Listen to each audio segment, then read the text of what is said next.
this is amazing. Because, you know, we live in an abundance of fruit, right? Yeah. And when we were, you know, back in the day, combination back in the day, we would go. I remember me and the Warriors.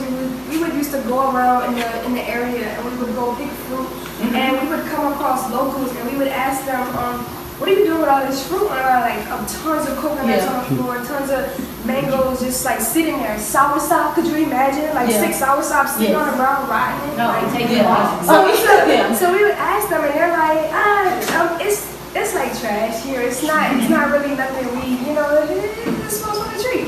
And we're like, yo, we eat it on a daily basis. So we're looking at the fruit like, that's our.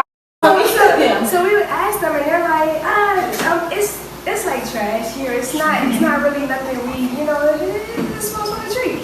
And we're like, yo, we eat it on a daily basis. So we're looking at the fruit like, that's our meat. That's like your snack. Yeah, exactly. Yeah. But see, I need somebody to help me on this part because I don't know which specific part in the Bible, but I want to reference this to the Bible because there's this part in the Bible where, people would say, well, it says that we can eat meat.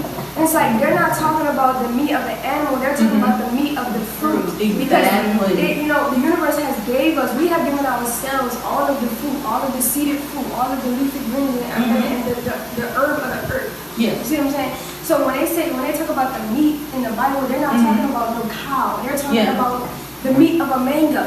Exactly. Look at that. That's a whole meal. One mango is one meal. Exactly. You can eat that and be straight for like 3 hours. And we pick that fruit, so we know exactly where that fruit comes from. It also stated that at one point they did eat meat, but it was for a specific reason because of the famine. And so when they did eat meat, it was sacred and they did not violate the animal. They didn't abuse it, but it was for a certain period of time. So a lot of people want to argue, well, it says it in the Bible. It says a lot of things in the Bible that people do not follow. Like, love thy neighbor like yourself and like to know that you are God. But people don't want to see that part. They want to see the part about eating meat and doing certain things, that will justify them. People want to live a life that justifies them and use an excuse for why they're not doing the right thing. You have to really look at yourself. Like, am I doing the right thing by living the life that I'm living in Babylon and being around certain people? And what type of person am I? Am I the destructive interference to the people around me? You know what I mean? Yeah, but everything is blinded. Everything is blinded now. But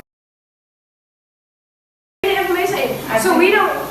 I think the important thing too here, Carbonation, is that we put our morals and principle over desires. When I first stopped eating meat, I desired to eat it because that's what all I knew. But then the morals and principle have to come over what we desire to do what is right. And so I just thought that was good. Yeah, absolutely.